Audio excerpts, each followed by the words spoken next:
Alors de manière générale, en fait, les infrastructures et les enclos sont conçus pour que les animaux ne soient jamais en dehors de leur bien-être et donc qu'il fasse trop froid ou trop chaud, ils ont toujours un accès à une zone de confort.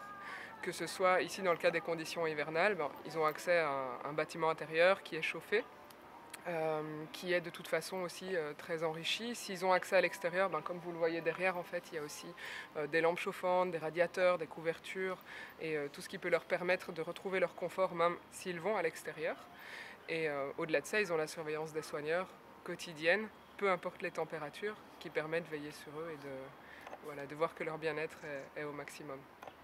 On a une température minimale qui est fixée et qui est différente en fonction des espèces. Donc forcément, on a des espèces qui ne craignent pas trop le froid, comme les ours polaires, les morses, les taquins dorés par exemple, qui sont des espèces qui génétiquement ont vraiment l'habitude de vivre dans des zones un peu plus froides. Et puis c'est vrai qu'il y a des espèces qui sont un peu plus sensibles, notamment en conditions hivernales, comme certains oiseaux. Et dans ce cas-là, avant même qu'il ne fasse trop froid, avant même que les températures soient négatives, on anticipe et au préalable, on garde ces animaux dans un enclos qui est chauffé. Alors pour prendre l'exemple des girafes, elles ont aussi une température minimale qui est fixée. Alors concrètement, ces animaux sont déjà bien acclimatés à nos températures. Ce ne sont pas des animaux qui sont prélevés dans le milieu sauvage, ils sont déjà nés parmi les hommes.